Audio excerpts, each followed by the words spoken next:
Kurze Info vor dem Video. Also wie ihr seht, hat es ein bisschen länger gedauert, für dieses Video rauszukommen, was normalerweise Doki Doki nicht der Fall ist. Das liegt daran, wie ihr sehen könnt, dass ich ganz viel hier müsste editieren. Das liegt daran nämlich, dass die englische Folge ein Standbild hatte, aber ich die Folge an sich extrem gern hatte und ich wollte vermeiden, dass ich wieder eine Folge muss neu aufnehmen, so wie die Netzgeroute einmal. Und deswegen habe ich das hier komplett durcheditiert mit Freeze-Frames und alles so. Und jetzt müsste es einigermaßen klappen und ihr könnt die Folge genießen, ohne dass ihr sie wieder müsst aufnehmen und sozusagen das Original habt. Also viel Spaß bei diesem Chaos, wo wahrscheinlich alles relativ gut editiert ist an manchen Stellen, aber einigermaßen okay muss sein. Aber ihr glaubt, ihr seht, wie viel ich hier geschnitten habe. Also, es müsste okay sein. Viel Spaß bei der Folge.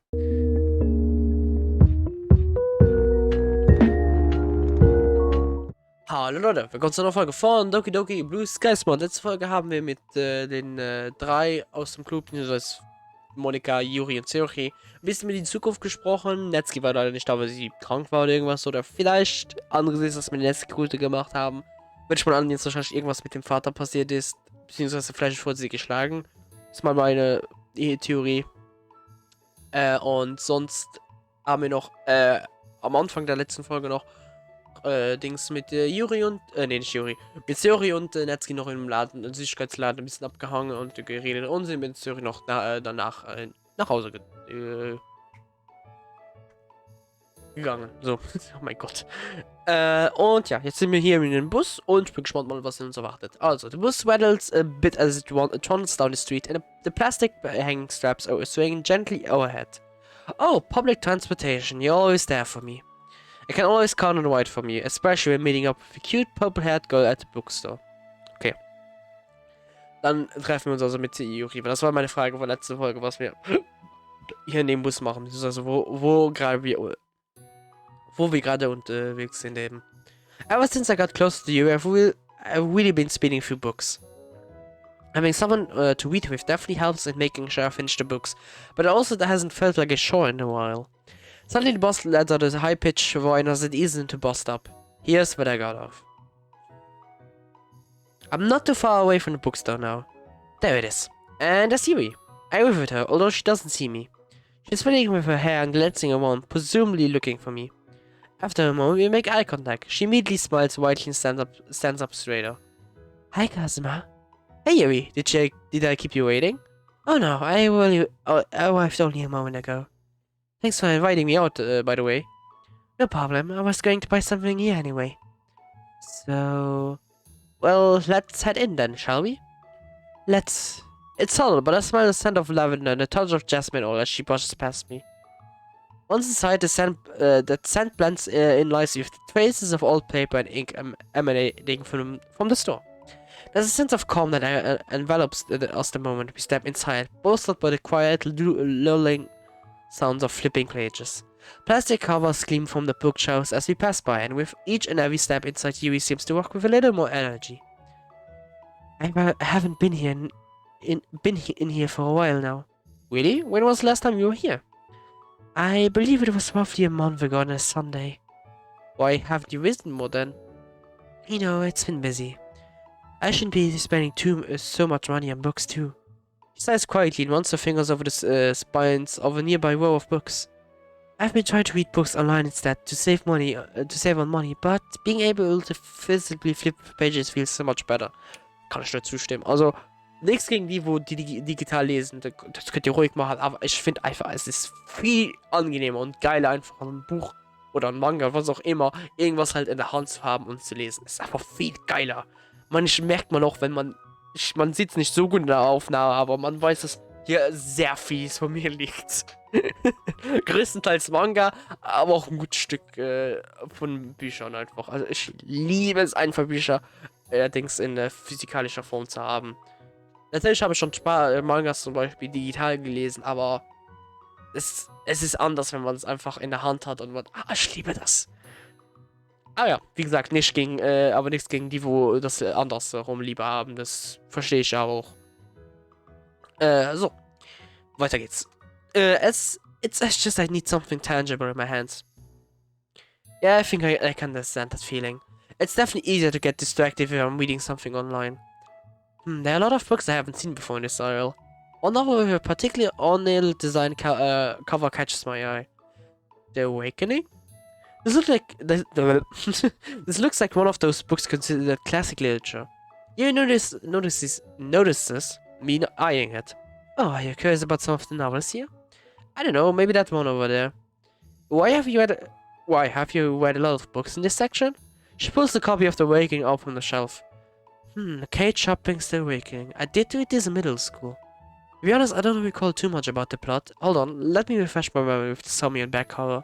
Her eyes quickly flit over the words on the back, and a moment later, Yuri looks up with a smile. Yes, it's all coming back to me. It's a quite enjoyable read from what I remember. So, what's it about? Well, it's considered a milestone of early feminist literature due to its social commentary and in-depth look into the main character's psyche. The novel is about a married woman in late 19th century New Orleans who struggles to find a place for herself in the restrictive society she lives in. Honestly speaking, I believe that I like the book so much because I could relate to some of the themes. Oh? Like what? Well, some of the most salient themes are solitude and the impact of social constraints and expectations. It's easy to find yourself falling into a solitary lifestyle without societal support. In a way, detaching yourself from society can feel empowering in that you can take control of yourself away from outside influence. But it can also be quite lonely. I can see how that theme would resonate with Yuri so deeply. She must have been alone even in middle school.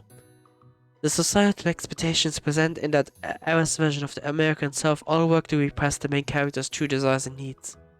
Especially since the character is a married woman who has to struggle with gender roles too.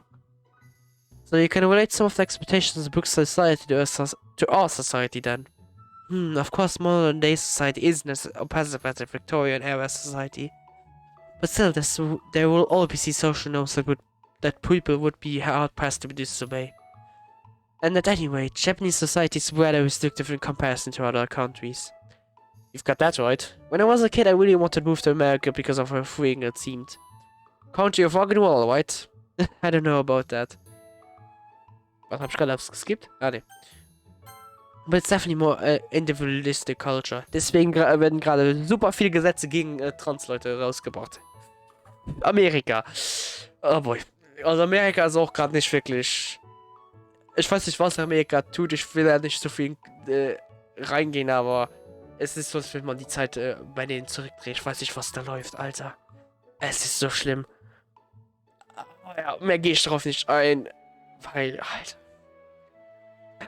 Anyway, The Awakening is a beautiful written book. Also Kasma wird, glaube ich, nicht zufrieden da. I recommend it if you wanted to read a critique of society. Although, oh, what did I say, Yuri? Although the ending is quite depressing. Oh, was that a spoiler? Nah, you're good. If you're gonna recommend the book this passionately, then I guess I've gotta give it a shot. I take the copy of the novel from Yuri and turn it over in my hands. I'll be looking forward to hearing what you think about it. Das gibt's noch nicht. Das gibt nicht. You continue strolling around the bookstore some more, this time looking for a book for Yuri. She pauses the display and flicks through a paperback book with a black cover. What's that book? Battle Royale. See me heard of it before? Yeah, I actually read a bit of it before. I never finished it though. Es ist nicht, also, ich könnte falsch liegen. Battle Royale war ja ein Film, wo Studenten auf eine Insel gesetzt werden und der letzte Überleben hat halt dann gewonnen. Wie es halt in Battle Royale Games sind, wie zum Beispiel PUBG, Fortnite, H2, H1Z1, was kommt mir noch in den Kopf? Ich hab eigentlich nichts anderes. Aber auf jeden Fall, das sind mal ein paar Beispiele oder so. Und ich glaube, das ist dann das Buch davon? Speaking of rock'n'roll in America, the main character in it is pretty obsessive to US. But I'm guessing that you know that already. Warte, was? Ah, das war der Hauptcharakter. Oops. Well, I'm embarrassed to admit that I've never gotten to reading it before. There's just too many books I need to read. Relatable. Kenn ich. Es ist nämlich zum Beispiel, Dings bei einem Bushaltestelle, wo ich oft bin, Dings ist so ein Regal. Und da kann man, Bücher nehmen, ausleihen und dann kann man sie wieder zurückgeben. Oder man kann man sich für sich selbst beanspruchen. und Dings dann aber als Ausstatt ein anderes Buch hinlegen, damit jeder davon kann profitieren. Und Alter, da liegen so viele Bücher. Oder jedes Mal, wenn ich in der Bibliothek, entweder von der Schule oder einfach generell in die Bibliothek gehe, Alter, ich habe so verlangt, einfach immer alles zu lesen.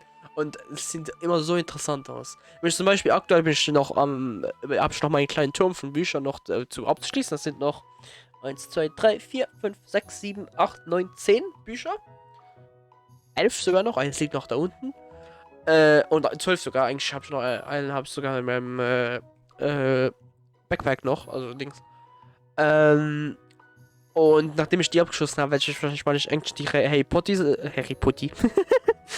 Potter Serie setzen. Da habe ich nur den ersten gelesen und die ersten 150 Seiten so vom zweiten Harry Potter und deswegen für die mal lesen und dann wahrscheinlich auch nachträglich dann, nachdem ich jeweils das Buch abgeschlossen habe, deren respektiven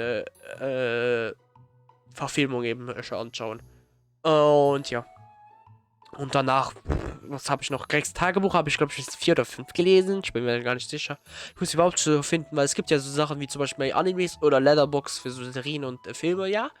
Aber ich muss auch irgendwas so finden, wo man so ganz Bücher kann eintragen.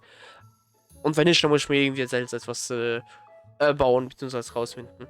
Aber ja, aber ich verstehe, was Dings die Juri meint mit, es gibt einfach unendlich Bücher, die man lesen will. I like that. She smiles shyly. Warte, ich habe das gerade mal nicht gelesen. How about we read it together then? She smiles shyly, her eyes twinkling behind her bangs. And with that, we leave for the fun counter and purchase a book. The sun's blinding bright outside, which contrasts against the chilly nature of the air. Meine Nase kratzt.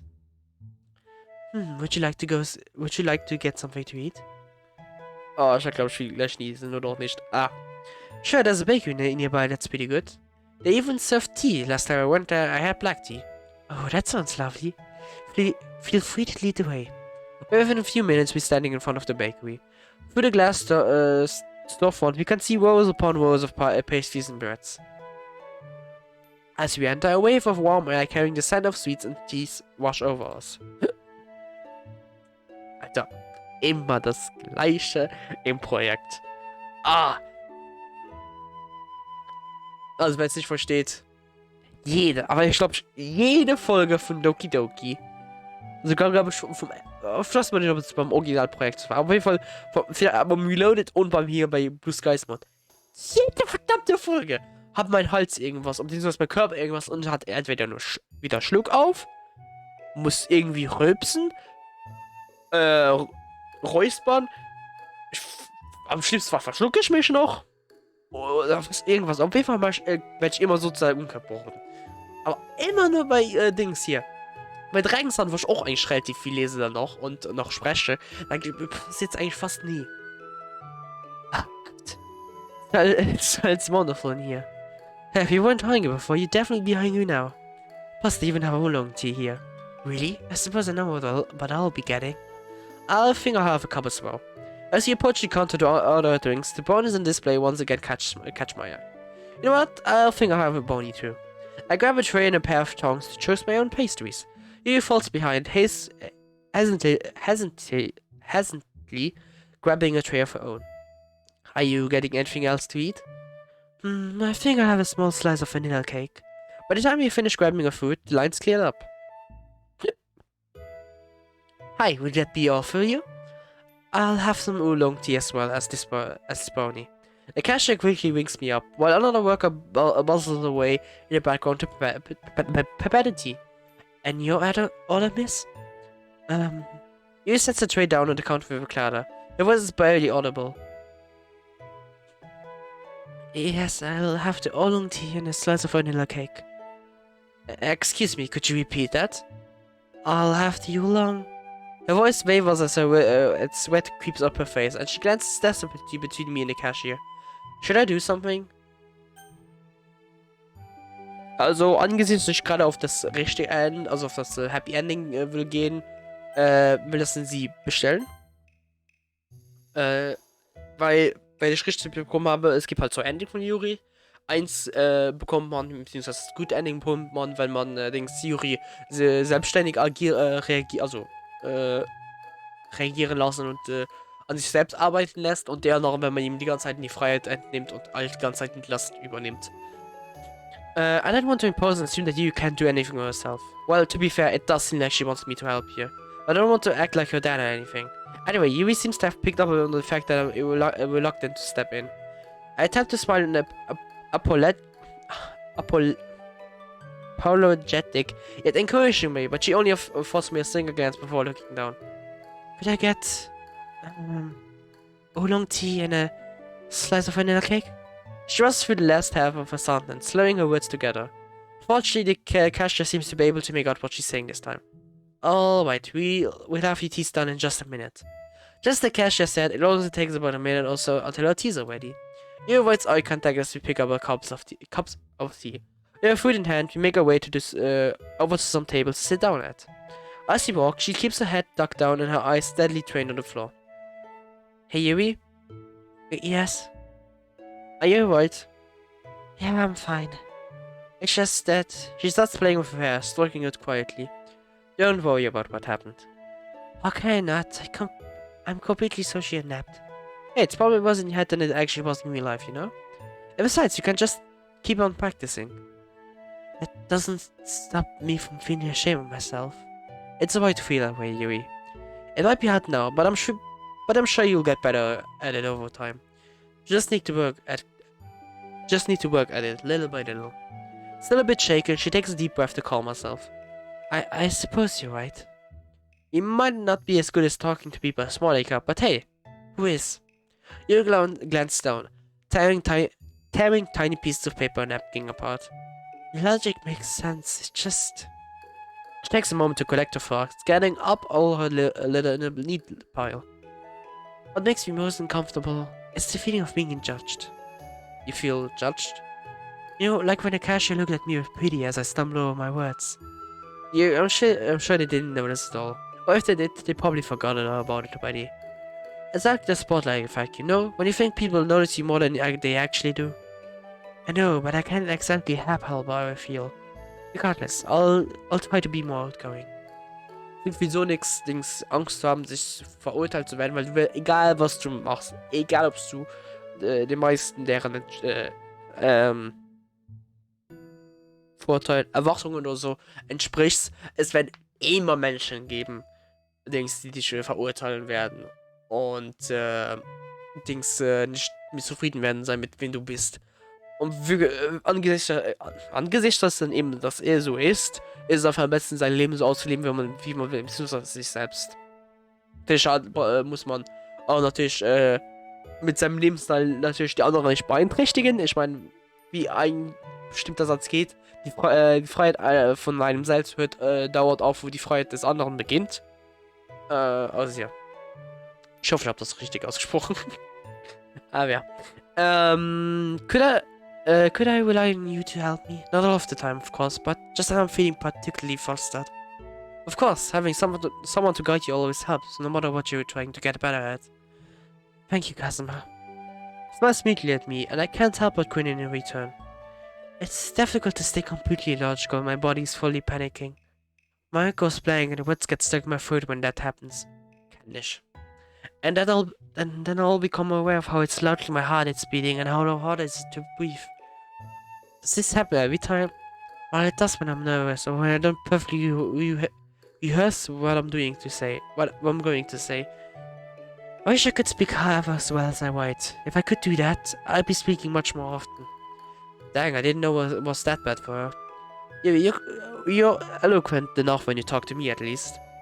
With practice, before you know it, you'll be speaking in the same way as to everyone else too. Well, I hope so. I'm sorry for being the mood down with this subject. No, you're totally fine. I want to know more about you, and that goes both ways for both things you like and dislike about yourself. With what I know about you, there's not much to dislike. I don't know about that. But your continuous support is ever appreciated. Fragt mich auch, angesichts, dass wir ja eigentlich den Probleme nachgehen, eigentlich, die wir auch im Originalspiel haben, wird dann noch Dings dazu kommen, dass wir Yuri dann noch in Szenen haben, wo sie dann sich selbst verletzt, beziehungsweise ritzt. Das frage ich mich eben. Weil Eigentlich war das ja auch, was im Hauptspiel passiert ist. Und zum Beispiel Netsuke hat ja auch Probleme mit der Nahrung mit seinem Vater, wie ich scheint. Also, das mit dem Vater ist nicht so drauf aufgebaut worden im Originalspiel, aber es gab auf jeden Fall genug Indizien dafür. Yuri hatte eben das Problem, dass sie relativ obsessive war mit uns. Und auch halt Probleme hatte mit Selbstverletzung. Deswegen, ich nehme an, dass das noch wahrscheinlich später wahrscheinlich sichtbar wird. Aber ja, das sehen wir noch. Nachdem ich wieder Schluck auf habe. Oh Gott, es hört nicht auf. Ist gut, Körper? Gut? Ich glaube, okay. So. Don't mention it. With the conversation reaching its natural conclusion, we finally dig into our respective suites. Inside of my body is moist and thick. The suite is not too overwhelming. I look around while savoring my bite, chewing at a slow pace. Although the streets are still dotted with people here and there, the foot traffic has started to lighten up. When I look back at Yui, I catch her looking at me, her eyes filled with curiosity. Once she realizes that she's been caught staring, she sheepishly turns red in an admission of guilt. I'm sorry, Kazuma, I didn't mean to. You relax, it's nothing to apologize for. Embarrassed, she glances away from me. Somehow, I get the feeling that she wants to say something, but is too shy to say it. As I muse over Yui's thought, I pop another piece of brownie in my mouth. How's the cake, Yui? Oh, it's a bit sweet, but very light. Am I seeing you enjoying your brownie, judging by the smile on your face? She covers her mouth with her hand as she giggles. Okay, you caught me. The brownie's really good. I see. I shiver as I take a sip of my oolong tea. Man, the sweetness of the brownie really makes the tea that much more bitter. Maybe I shouldn't have ordered it. Yuri sneaks several more looks at me as I continue eating. Does she want something? What's up? Nothing. Actually, could I try a bit of your brownie? It's really cute. It's really pretty cute how flustered she can get. Of course, but only if I get to try some of yours. I could almost swear that there's a cheeky glint in Yuri's eyes as she swaps her trays around for a moment. Yuri's cake is quite light, with a very stated sweetness to its fluffy interior. The cake is pretty good. Really sweet than the brownie though, so I don't know if you like mine. She pops a chunk of the brownie in her mouth as I say that. Man, her eyes are really lighting up. I didn't really expect her to have such a sweet tooth.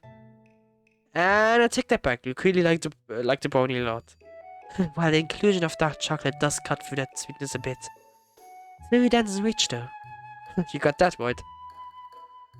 We continue enjoying the food and each other's company, slowly passing the way away. After a while, she smiles, twisting the rim of her teacup with her finger. I've really enjoyed our time here today, Kazuma. This is a lovely little bakery as well. I'll have to visit on my own time. Thank Natsuki and Soya for introducing me to this place. Oh, you came here together with them? Nah, I just happened to see them here. I just happened to see them eating here a while back. Huh, I see. But yeah, we should definitely come back here again sometime. Yes, that'd be nice. With our food finished, we get up and throw away our trash. Okay. Hey, you want to catch the bus? I think one should be coming around soon. That sounds like a good idea. Okay. We settle down on the bus stop's bench, sitting close together, but not too close. I nervously tap my fingers on my knee. Looks like I've run out of my things to say. But surprisingly, Yuri saves the day by speaking up. Today has gone by much faster than I expected. It seems like only an hour ago that I left the house at the back bookstore. She shifts the books in her bag and smiles down at them. I guess that means it was pretty fun then. I suppose so. Peering down the road for a moment, I spot a glaring set of headlights slowly glowing closer. Hey, looks like the bus is here. It stops with a low hiss, and I motion for you to get on ahead of me. Fortunately, it doesn't look too crowded. There should be plenty of seats for us to sit together. Suddenly, Yuri stumbles on the steps leading into the bus, falling onto her hands and knees and causing her books to tumble off the back. I futile reach out to grab her, but I'm not close enough to reach her in time. A few people around curiously look for the source of the commotion. Yuri quickly stands, her face flushed, as she scrambles to shove the books back in her bag. I reach down to help her. Here, let me help. Are you okay, Yuri? I'm fine. With the last of books back in her bag, we finally enter the bus. Bus. Das arme Yuri. Yuri speeds over to her first seat she sees and sits down, keeping her head down as if avoiding the stares from the other passengers. She adamantly continues to stare out the window as I slide in the seat after her. You sure you're alright? Other than my bruised pride and soul-crushing embarrassment, yes, I'm fine. Despite her words, I notice the winds breaking across her face. Well, actually, Yuri shifts her bag off her legs and gently touches her knees. I believe they escaped my knees. She's wearing black leggings as usual, so her knees are covered up, but that material has got to be pretty thin. I don't doubt that you got a bit banged up there. It was a pretty bad spill you took. Her face grows red as I say that. Oops, guess I should have probably turned it to embarrass her even more. Do you want me to take a look at it? No. A sudden outburst startles me a bit. Sorry, I just meant that it's fine. I'll just check it when I get home and bandage it as needed. Alright, if you're sure. Sorry. What for? Well, for one thing, shouting at you just now. Hey, it's alright. I know you didn't mean anything by it. Even so. She bites her lips and runs her hand through her hair. You also had to help me pick up everything back up and you have nothing to apologize for. As your friend, I like helping you out when I can. All this stuff is really no bother to me, so it's all good. If I ever do have a problem with anything, I'll promise that I'll tell you, okay? So you don't have to stress out over any hidden meanings in my words, because there won't be any. I get it. Ah, this has been so embarrassing. We just had an unlucky day today, is all. Try not to worry about it too much. Easier said than done. You mutters this last statement to herself, probably intending for me to miss it. Conversation fades out after this, leaving us simply watching the scenery blur by outside. Although we're not talking, doesn't feel awkward between us. Just sitting here together like this, it's simple but enjoyable. After a while though, I decide to break the silence. It's nice to physically be with Yuri, but I want to continue getting to know her better too. By the way, it seems like exams are coming up. Seems like we've been talking about them more and more lately. Sorry, we can talk about something else if you want. No, it's only natural that it come up in the conversation. Well, we are students. Yeah, I think I've just been thinking about them more often because I think things will go well for me this time. And why's that? Not to imply that you always do badly on them or anything. I raise an eyebrow and smirk at her. Oh, really? You know, I may not be as smart as you are, but I know how to read books really good too. Yuri's brow furrows in a concentration for a moment as she processes my words. You know that she pauses. Looks like she's finally catching on. Oh, Kazuma. So finally learning to read my sarcasm, eh? We start juggling a bit together. Yuri's the first one to stop, although I soon follow suit. I suppose that's how everyone thinks of me, though. Huh? What do you mean? You don't mean that you're humorless or something, right? Yuri's mouth tightens when I say that. That's not what I was getting at, but now that you mention it, you have a perfectly good sense of humor. The thing about it, she isn't a particularly funny person, is she? Sie hat nichts Falsches daran. She's sweet, but she is also more serious than humorous. Either way, it doesn't matter if you're funny or not. You're fun just the way you are. I can't read Yuri's expression. Is she alright? Is she upset? Somehow I don't believe that the first thing people think when I come to mind is funny. Yuri. Kazuma, what characteristics do you think define me? She's really putting me on the spot here. Well, you're pretty smart for one thing. I see. Like, I'm sure you'll ace all your exams without much effort. That's what my teachers usually say to me as well. Why does she seem upset about this? So, what's the problem? You wouldn't think that there's a problem, right? And yes, it does feel nice to be praised in this way. But it also causes people to carry certain expectations from me. Ja, okay. Ich habe mir schon gedacht, das ist auf dem beruht eben.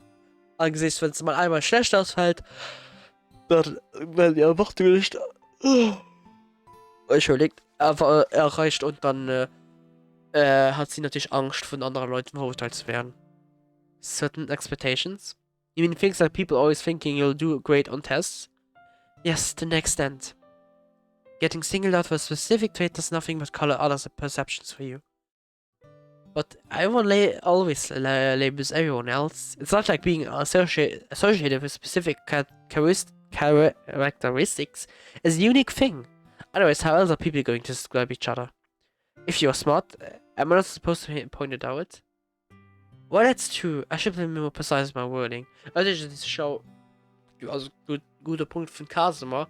Aber ich glaube, was Yuri wollte, ist nicht nur das Offensichtliche mit, dass es sie schlau ist, aber dass auch zum Beispiel, ich weiß nicht, jetzt ein Beispiel einfach, ich weiß nicht, Eleganz hat oder relativ wissend oder so, also mehr spezifisch oder und andere mehr ungewöhnliche, beziehungsweise unbenutzte Beschriftungen von ihr benutzt. Also für sie benutzt.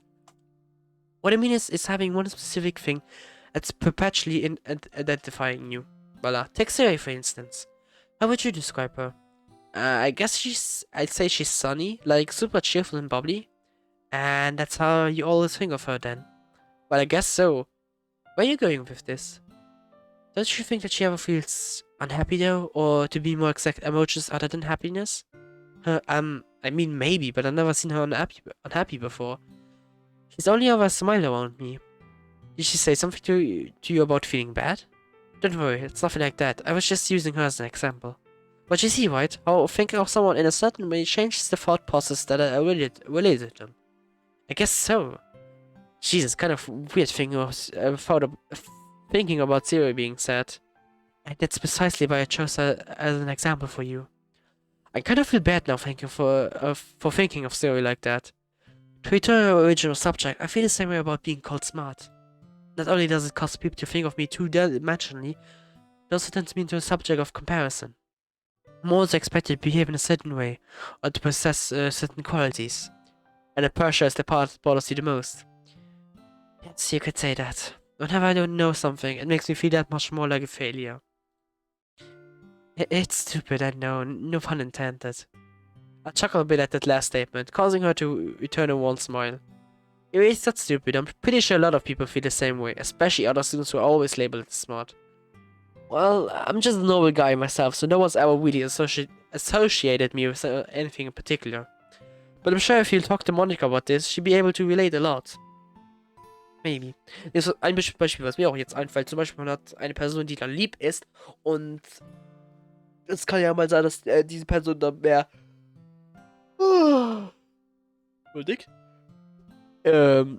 natürlich anderen hilft und dann, wenn er anfängt mal um sich zu sorgen und auf sich selbst zu achten, dann kann angesichts, dass die anderen Personen dann immer als hilfreich und nett empfanden, Dings das direkt als egoistisch vielleicht bezeichnet werden oder alles so. Oder Dings, das auch von der Person selbst, dass sie findet, sie wäre egoistisch, weil sie natürlich denkt, ich helfe den anderen aus, nicht mehr und ich helfe nur mir, das könnte egoistisch sein und alles so. Wie es halt hier ist mit Yuri, weil sie hat natürlich jetzt mehr Angst, Fehler zu machen. Das fühlt sich mehr schlecht, wenn sie eben halt etwas nicht weiß. She sighs, but brushing the hair out of her eyes. I don't want people to keep seeing me in this way. But at the same time, if people would stop thinking of me as intelligent, it would paradoxically make me feel... it's hard to describe. Would it make you feel like you lost something special? You could say that. The window beside us reflects Yuri's pensive expression as a pale goes in the glass. Other than being called intelligent, I don't have too much going on for me. But then again, if I was smart, I wouldn't keep acting so illogical all the time. Ist nicht schlimm, Yuri. Wir sind wie so mehr emotionale Wesen wie rationale Wesen.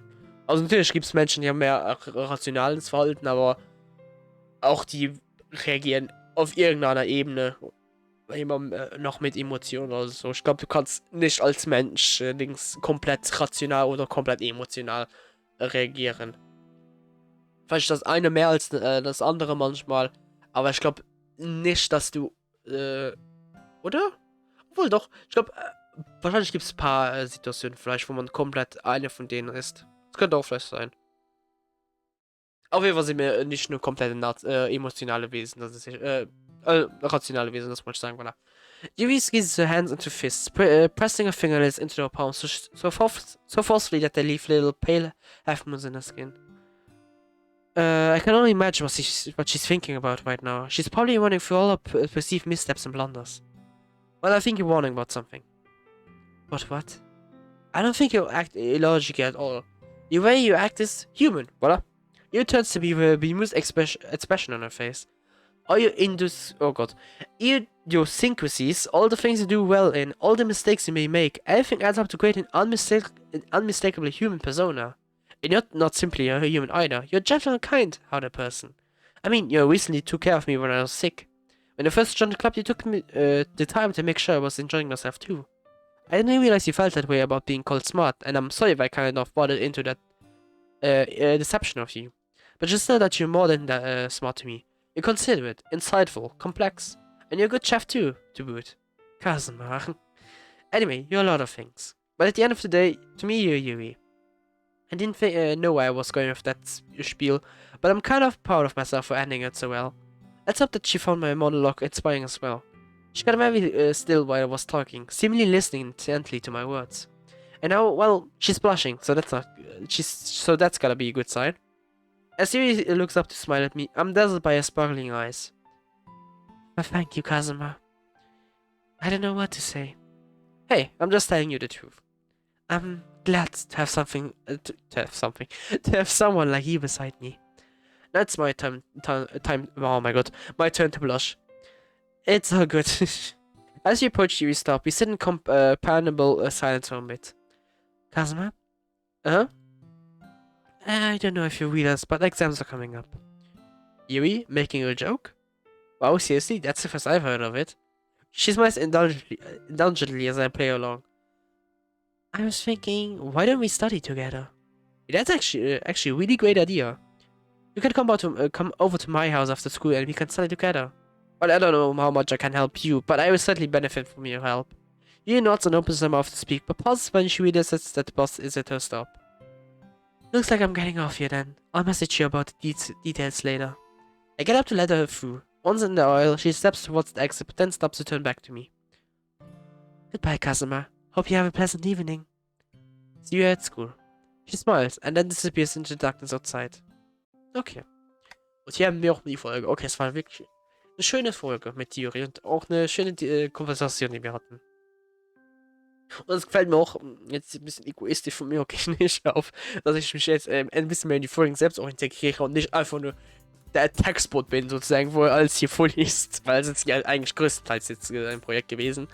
Jetzt habe ich wieder ein bisschen Freiraum, glaube ich, also eine Situation, wo ich mich aussprechen kann. Und ich glaube, das bringt ein bisschen mehr zum Leben. Und noch mehr persönlich eben. Ah ja, wir haben es abgeschlossen, wir hatten einen schönen Tag mit der Yuri. Wirklich sehr schöne Konversation, die wir da hatten. Und ja, dann sehen wir uns bei der nächsten Folge, wo wir dann, I guess, natürlich wieder mit Schluckauf weitermachen und rülpsen, weil, warum Körper? Warum immer nur in Doki Doki? Egal. Wo wir auf jeden Fall wahrscheinlich nächstes Mal, ich nehme mal an, mit Yuri lernen gehen. Kann man ansehen. Ich würde mal meinen, das wäre das nächste Event dann. Aber das sehen wir dann. Auf jeden Fall dann danke fürs Zuschauen. Ich hoffe, es hat euch gefallen. Wir sehen uns dann beim nächsten Mal. Tschüss.